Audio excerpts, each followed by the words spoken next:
Many years after the rapture, among the remaining human survivors on Earth, some stop speaking, considering speech a sin.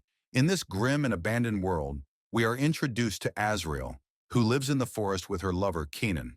While in the woods, Azrael is plagued by a feeling of being watched and rushes to Kenan, who is sitting by a fire. She puts out the fire and becomes paranoid until Kenan kisses her to calm her down. Azrael shows Kenan a bracelet she made for him, but their passionate moment is broken when they hear suspicious whistling around them. Kenan investigates and tells a reluctant Azrael to run in the other direction. However, the two are eventually caught by a forest-dwelling cult, who believes speech is a sin, having surgically removed their vocal cords to cease speaking. The cultists communicate with each other through whistles.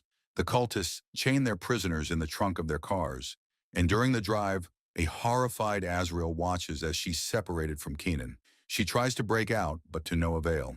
Eventually, the car stops, and Azrael is dragged out of the trunk and taken to the middle of the forest, where she's strapped to a tree trunk. Josephine, one of the cult's leaders, uses a blade to cut Azrael's leg and allow the blood to flow in an attempt to sacrifice Azrael to the burned ones. Demonic humanoid creatures who are drawn to and prey upon human flesh and blood. The cultists stand at a distance to witness the horrific scene. As Azrael spies one of the creatures walking towards her, she struggles with her restraints. Meanwhile, the cultists enter a ritualistic frenzy. One of the cultists notices Azrael breaking her restraints and tries to stop her, but she stabs him in the neck and feeds him to the creature.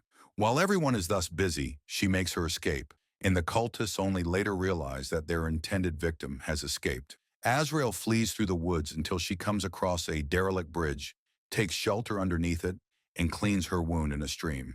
While crossing the stream, she suddenly remembers Kenan, who was not as lucky as her, leaving her the duty of rescuing him. Azrael picks up a local herb and tries to use it to bandage her wound. At the same time she's thus busy, a burned one spies her and comes for her. Azrael hides in a dark room, hoping the creature will walk away. It does eventually, but not without giving her the panic of her life. Azrael proceeds deeper into the woods until she comes across tire tracks left by their kidnappers and follows them. She comes across one of the cult's fenced encampments and silently infiltrates it, mindful not to trigger any alarms. Once inside, she sneaks past the armed guard, whom she almost alerts with a sound, until she finds the bracelet she made for Kenan, abandoned in the camp. To Azrael's horror, Josephine enters the camp, and Azrael hides from her. After checking up on a significantly older woman, Josephine joins a congregation held by Miriam, who leads the cult as a spiritual interpreter, believing the wind speaks God's will and listening to it through a hole in the wall of a ramshackle church.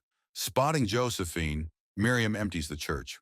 Though not a word is exchanged between them, something causes Miriam to slap Josephine, but a creaking noise interrupts their interaction. When Miriam looks outside to investigate, she finds no one. In truth, Azrael is hiding underneath the floor, trying to listen.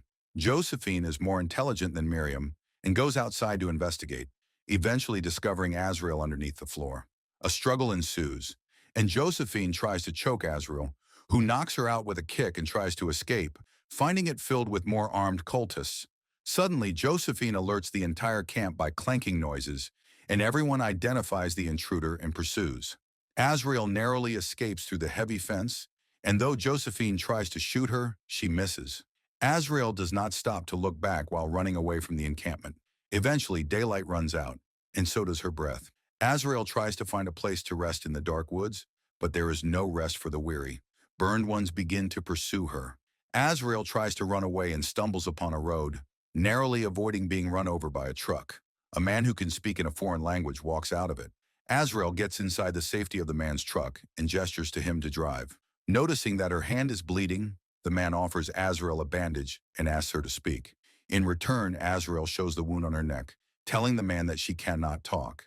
To lighten the mood, the man turns on the music, but a cultist shoots and kills the driver, causing the truck to crash while also hitting the cultist.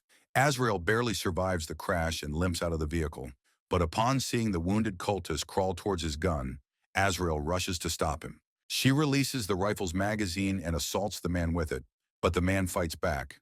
As he tries to choke her to death, Azrael shoots the man with his rifle. Now armed and determined, she proceeds to walk into the woods. She finds a man sitting by a campfire and goes to investigate. To her relief, this is Kenan nailed to a tree. Keenan tries to warn her, but it's too late, and Azrael is caught in a booby trap by one of the cultists, leaving her dangling upside down by a rope. As she struggles against the trap, the villain of the scene appears, picks up the rifle, and shoots Keenan's face. A desperate Azrael can only let out a muted scream. Suddenly, they are surrounded by the burned ones. With the cultist distracted, Azrael tries to cut her rope, only to hurt her hand on it. Azrael desperately tries to climb the tree as the creatures eat the cultist and carry his corpse away. Keenan and Azrael have a brief moment of relief before another burned one appears and proceeds to eat Keenan. A second creature climbs the tree to hunt for Azrael, who hoists herself onto the tree and removes the rope from her foot. Desperately, she ties the noose around the creature's neck and jumps from the tree, hanging it while falling to the ground. With nothing left to lose now, a determined Azrael picks up the rifle, the instrument of her vengeance. At night, Azrael returns to the encampment and leads the armed guards out by whistling from the forest. With Josephine out of the picture, Azrael confronts Miriam in the church. She finds her listening to the wind and prepares to execute her, but pauses when noticing that Miriam is pregnant, allowing Miriam a moment to attack. Miriam incapacitates her, causing Azrael to scratch Miriam's pregnant stomach as she falls to the floor. When Azrael awakens, she discovers herself being dragged to the woods by Josephine's people.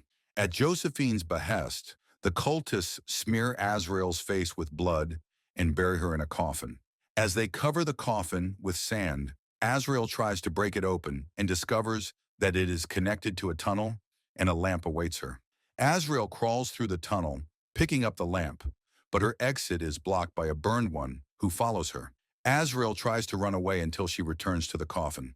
The creature descends upon her but stops and backs away after it senses Miriam's blood on Azrael's hand. Josephine and her people return to the encampment, believing all is well. Meanwhile, enraged, Azrael manages to climb out of the buried casket.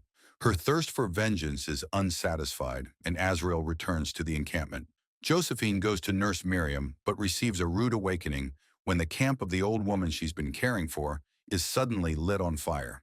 Josephine tries to put out the fire, but it is too late.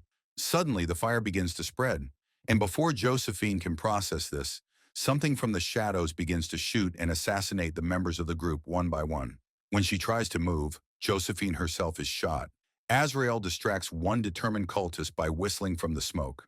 When the man finally shoots someone, he is horrified to find the body of a fellow cultist. Azrael appears from behind and beheads him with a machete. Amidst the chaos, Azrael enters the church to confront Miriam, who again surprises her from behind and disarms her with a cleaver. A struggle ensues, in which Azrael bites into Miriam's neck, severely injuring her. Miriam suddenly goes into labor, but before Azrael can finish the job, an injured Josephine comes to her aid, attacking Azrael with a shotgun. However, Josephine becomes distracted when she sees Miriam in labor, and Azrael attacks and disarms her. Azrael drives a cleaver into Josephine's neck, mortally wounding her, just as the cries of Miriam's newborn baby are heard. Relieved, Josephine falls to the ground. But something is amiss as Miriam recoils in horror from the child before slitting her own throat, and beastly wailing is heard from the inside.